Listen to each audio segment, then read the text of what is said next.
This is the Deen Show. Assalamu alaikum, guys. How you doing? This is what we were giving out today, the Qur'an. And I encourage everyone, all the not yet Muslims, even the Muslims who haven't opened up the Qur'an. We have it here in English. And this is something, tell us, what kind of, I'm here with Sheikh Abdullah, what kind of impact did this have on your life, this book? Oh, this had a huge impact on my life, mashallah. I mean, really realizing, like my main concern was when becoming Muslim, if God was telling me how to live my life, I wanted to know. If there was a manual and he was telling me, do this, do that, or telling me more about myself on things that I knew but really didn't know in totality, and telling me my reality of this life and what's going to happen after, I wanted to know about it. So that's the impact it had on me, really. Tell us now, for newcomers to the religion, even some who are the old timers, us picking up this book, you're someone who is not academic, you had a formal education in this deen, in Islam, but now you have nowadays people picking up the book and making up, or we want to prevent people from picking up the book and kind of making their own. Right, yeah. There's some things in here that are just straightforward, but you can go deeper. Exactly. You know, like Qul Huwallahu Ahad, say God is one, the absolute, the eternal. It's pretty straightforward, but you can go even deeper than that. But some people pick up the Quran and then they get into some areas and it becomes kind of dangerous, can you say? So right. Tell us, to prevent something like that, what is the proper way that the Quran is interpreted, so people can prevent making these huge blunders? That's a real good question. SubhanAllah, it's more of like how to approach the Quran, because many times, we think that we can just give the non-Muslim the Quran and say read it and leave them to read it, which is good in essence, but there are going to be some verses that may seem contradictory, and that requires further education, further seeking consultation from people of knowledge that have studied the text itself. And what you're alluding to generally is the issue of interpretation. Interpretation, as we know, the word text comes from context, right? So there's a context to the text that you read, right? So Qul Huwallahu Ahad, it says Qul, say that Allah is one. So it was definitely Allah telling the Prophet ﷺ to say that. But the generality of Allah being one is something that's paramount to the religion of Islam. So there are verses that are very clear-cut, straight to the point. There's no room even for interpretation. And there are some verses that have a heavy context to it that would require one to look at the history. What was the reason for it being revealed? What is the meaning of the word in Arabic? How do we interpret that word that coincides with the spirit of the religion, that may coincide with the sunnah of the Prophet ﷺ, peace and blessings be upon him. So not every verse is just clear-cut, yes, it means that, and that's it, and I'm going to practice my religion. Therefore, there's a sunnah to show a proper interpretation of it. And if there are some verses that may require a certain practice that may not be in the sunnah, it requires scholarship. And that process in and of itself is in the Quran. So when we see in the beginning of the chapter of Imran, it talks about that there are scholars that understand some verses and some of them may be ambiguous. For the ambiguous verses, you go to the people of knowledge to find out that process of interpretation. And those scholars are the Prophet, peace and blessings be upon him, the people that were around him, as we may know, like the disciples, the companions, and then the generations that followed them, the 3 generations primarily that followed them. Their interpretation is an interpretive method that has a chain of narration that goes back to the Prophet, peace and blessings be upon him. So if someone says, why would God Almighty have some verses in there that are ambiguous, is that what you're referring to, the ayah where God Almighty is saying there are verses in here that are clear to the point and some are ambiguous? Yes, sir. If someone says, why would God have ambiguous verses? Why would he do that? Well, see, the thing is, it's ambiguous from our perspective, right? The ambiguity is not with God, but it's God answering a question. It's God giving an answer to a situation that Prophet ﷺ encountered, right? So that requires some investigation from the person that wants to study it. So it just requires some investigation. And upon that investigation, they would arrive and say, oh, that is the reason that has been revealed as such. Mm-hmm. Can you make an example, like, let's say someone picks up the Constitution or any kind of book. Now, some things, we cannot equate anything like with the Quran, but let's say you get into finance Not everybody's a finance expert and has that in the Quran, like inheritance, right? You need an expert in that area. There are other things in the Quran that you need to go to someone who spent and dedicated their life in this area to be able to explain that. Not just any layman can pick up the same way you can't just pick up, the Constitution. Some things you might understand, but you need someone who's an expert in this area that can go ahead and explain it. Right. Definitely. Within Can this, we make that example so people can understand? no, that? yeah, That makes- it definitely. When in any type of ancient manuscript, there may be some linguistic nuances that are important for someone to further dip into, whether it's linguistic, whether it's contextual. So in the Quran, it's all of them. So finding out which one is it linguistic when Allah Subhanahu wa Taala, like when He says in the Quran, "La takulu riba ad'afan mudha'afa." Do not eat riba. Do not consume riba. Why does Allah say ta'kul as opposed to ta'khudh? Ta'khudh means to take. Ta'kul means to eat. So why did Allah say eat here? Why did Allah say ad'afan mudha'afa? And He says mudha'afan like more than one time or exponential amount of times. Why did He mention that? To show the danger and the wretchedness of interest, right? Even when we look at the word riba, means to increase. But He uses that word even when talking about vegetation, when talking about the seed, right? When He's talking about it swells and it increases. So all of that has a linguistic implication behind it, which further enables one to give a ruling, whether permissible, impermissible, or further enables one to show the wretchedness of something. So that has a linguistic element behind it. Yeah, go A ahead. couple more points. Yeah. Can you give us a couple examples? We were talking about earlier, one of them, and I'll mention one more, we'll conclude. So this can really hit home with many people who again, might open up the Quran and they see and hear that, it talks about intoxicants, but then you get hit with this a lot. Well, weed, marijuana is not like alcohol, so this would be a correct or incorrect way of interpreting the Quran. Right. For that person to go ahead and say, what are the things that you had mentioned? That people You come up mentioned with? that. I mean, I remember when I first came Muslim, a guy was like, weed is from the earth, so it's allowed. We can smoke it, right? And Allah says, "Huwa alladhi khalaqa lakum ma fil ardi jami'an." He is the one that's created everything on this earth for you. Logically, it's making sense what he's saying somewhat. Right. Lekum means for you, mean that it's for you to indulge and embark upon. You can use it. So why can't I smoke dope then? Why can't I smoke dope? Why can't I get water and pour it on my cell phone? Or why can't I put a blow dryer into the water while I'm taking a shower? I mean, there are certain things that, yes, it's there, but you have to use it appropriately for that which benefits you and what you call the maqasid shari'a, which fulfills an Islamic objective, right? So when one smokes weed for no medical purposes, it does not fulfill an Islamic objective of maintaining the health and maintaining ultimately the religion, because one will be intoxicated. And intoxication is talked about in the Quran in terms of liquor. And liquor is impermissible. And this process is what we call qiyas, an analogy. See, that process is a scholastic process. If one doesn't study that, they may say, okay, smoking weed is permissible. Taking handlebars or ecstasy is permissible because Allah has created it, so I'm indulging upon it, I'm using it. Well, that indulgence, how is it permissible? Does it have parameters or does it not?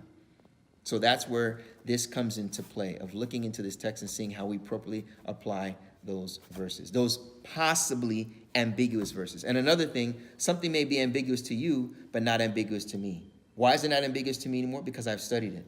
It's ambiguous to you because you haven't studied it. You just read it and took it for face value and just went along with it. But when you look, maybe flip a couple of pages or ask a question, you realize that you were thinking total opposite of it. And this goes with our topic of proper interpretation, giving the Quran its right. It has a right now that you come at it with a sincere heart, not just that, but you come at it with knowledge. You come at it interpreting the way it's meant to be interpreted. Right, exactly. So interpretation itself has its parameters. Because some can say, okay, your interpretation is based off of your experience. You came from a rough background and your interpretation is to be rough with non-Muslims. Your interpretation is to be rough. My interpretation is to be easy with Muslims or with non-Muslims. That's because of your background, even your personality, your psychology will cause you to interpret it in a way that befits or what you think is befitting to Islam, right? I remember I gave a handshake to a brother and he was like, I shook him. He said, brother, in Islam, we're soft, akhi. The Prophet said there's not softness in anything except that it perfects it. And he was trying to say that, bro, you can't shake hands hard, man. Why are you being so hard on the people? I said, that's because he was in a mood of being soft, being easy. But then, there's other portions of Islam where it speaks about manhood. It speaks about being the protector. It speaks about being honorable, right? Islam covers both of those angles and aspects. But for you to interpret it without any process or method that has been sanctioned, that's where it can be problematic. Because if we say interpretation is open for anyone, we will have another sect, as we see with even ISIS right now, right? We see with even people saying that homosexuality in Islam is okay, it's valid. No, we don't say that homosexuality is allowed in Islam. But can someone be a Muslim homosexual? Yes. We don't say because he's homosexual, he's outside the fold of Islam. No, we say that it's a major sin, but we don't say that they are not Muslim, right? So if someone says homosexuality is okay, not wearing hijab as a Muslim woman, I say it's okay Islamically, that's where we have a problem. Where do you say it's okay not to wear hijab? Where's your proof in Islam? She'll bring a hadith or she'll bring, a verse in the Quran, and then she'll interpret it a certain way.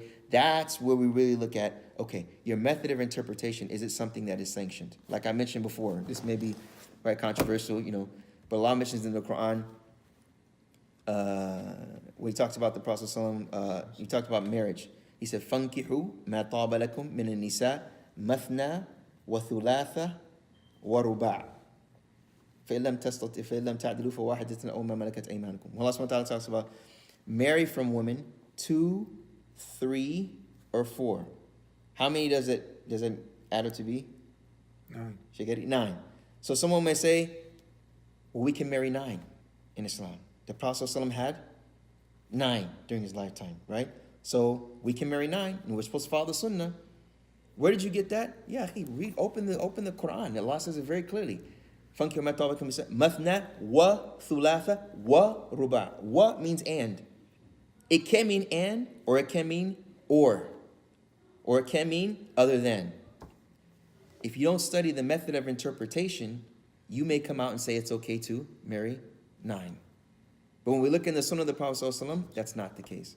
So interpretation does have a scholastic process.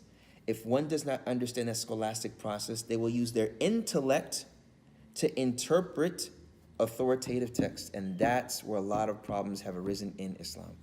You brought this point up, and we'll finish with this. It's very interesting about the having multiple families. Is this opinion, are they both valid?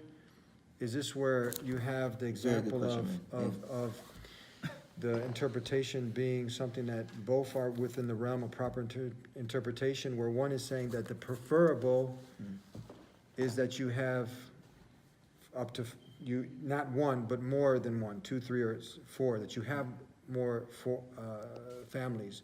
And the other interpretation is saying that, one is preferable. Which one when you have 2 different interpretations? Very, very good question, man. Yeah, man. No, when it comes to interpretation, the validity of interpretation, that's where we have to look at what method did he use to interpret it like that? So someone would say, wa means and therefore it's okay. So if we were just look at the Quran and say, wow, that means you can marry 9. We have to stop and say, okay, what have other scholars said about this, right? If someone uses a hadith that's authentic, that totally goes against the position of 9, we say, okay, 9 is not. If we see the Prophet ﷺ had 9, but in the hadith he mentions only 4, not to go beyond that, right? We say, okay, we leave the 9. That was specifically for the Prophet ﷺ, right? That's where we have to go through this academic rigor, and that's what's called ijtihad, and that's academic exertion. So if someone was to say, okay, for instance, when it comes to seeing the person that you want to propose to, there are differences of opinion on what you can see and what you cannot. Now, is his opinion, is his interpretation valid? That's where we have to see where he's come from. What exactly did he use to say that? And that's his method of interpretation. Is it valid or not? And it depends on the issue and what he uses to validate that opinion. As you guys can see, this is a very vast topic. We just gave you a little bit of a taste, getting you a little bit wet in the water. Tell us if people want to go deeper into this, how can they go ahead and you got to resources. www.denshow.com. Go to the Dean Show. No, I mean, again, if we want to study anything, you have to do exactly that. You have to study. You have to go to the people of knowledge. Not to say that this is a religion of the people of knowledge. You can never be one. It's a certain nationality. No. I remember when I first was coming into Islam and I was not a Muslim. I walked into the masjid with my San Diego Chargers jersey, man, and just came from the studio, and the guy with the imam, he said, "Look, you can be better than me." I'll never forget this. He said, "You can be better than me." He said, "It's about knowledge. Knowledge is what increases your nobility in front of Allah and amongst the people." He said, "It doesn't matter where you're from, nationality, that's totally irrelevant." Same thing. With knowledge of Islam, if we want to go 4 years, 10 years to get a PhD in psychology, PhD to become a doctor, to become a lawyer, to become anything, we have academic rigor in order to even be considered to get those letters behind our name. Why Islam? The most noble of any academic structure, any academic knowledge. Islam, it comes from God. Why is it that we feel that we can just go online, press click, and go to share Google and think that we can answer the questions to save the world? It's the most noble of knowledge. They say, "Sharaf al-ilm, sharaf al-ma'lum." They said the nobility of a knowledge depends on the nobility of what you are studying. So if we are studying about Allah and what He's telling us in life via Qur'an, via Sunnah, via everything else that branches from that, from fiqh, hadith, all those are sciences. If we're studying that, we have to do exactly that. It's study. And it's not going to be over a year. It's not going to be over a seminar. It's going to be over years on end, right? And then I'll end with this statement of Imam az-Zuhri, who was a scholar of Imam Malik, of the four madhabs, the Maliki madhab. He was his scholar. He said, "Man rama an ilmi jumla, dhahaba anhu al-jumla." He said, whoever comes upon ilm and arrives to knowledge all at one time, it'll leave him all at one time. Verily, knowledge comes with hadith and one hadith, another hadith, gradual, day and night. So that requires passion, perseverance, discipline, and most of all, tawfiq and ikhlas.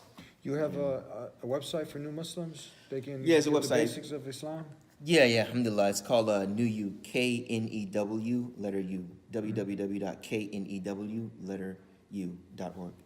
So people, they have the basics of Islam there? Alhamdulillah, we're working on some other classes, have like the 10 hadith that every new Muslim should know, the 10 ayat that every new Muslim should know. What is an ayat? What is hadith? Have seminars for people that want to learn how to teach new Muslims. We have something called Iman Plan Seminar. It's a book that I wrote about 5 years ago, talking about the conditions of La ilaha illallah. Some scholars mentioned there are 7 conditions, right? Tahara and Salah. How does one purify themselves? The bare bone, an introduction. The last chapter is introduction to Qur'an and Sunnah. What is Qur'an and what does it mean in my life? What is my responsibility? And what does Sunnah mean? And I give an example of a hadith and the relevance of hadith in life. Thank you, Sheikh. Thank you for being with us. Thank you. Learning, growing every day. Don't stay at the white belt. Keep growing, keep learning, keep expanding your mind. We'll see you next time. Subscribe if you haven't already here at The Dean Show to get our shows every week. Peace be with you. Assalamu alaikum. Assalamu alaikum. Please subscribe to The Dean Show. Follow us on our official Facebook and Twitter pages in the links below. Please also help support The Dean Show by making a donation in the link below.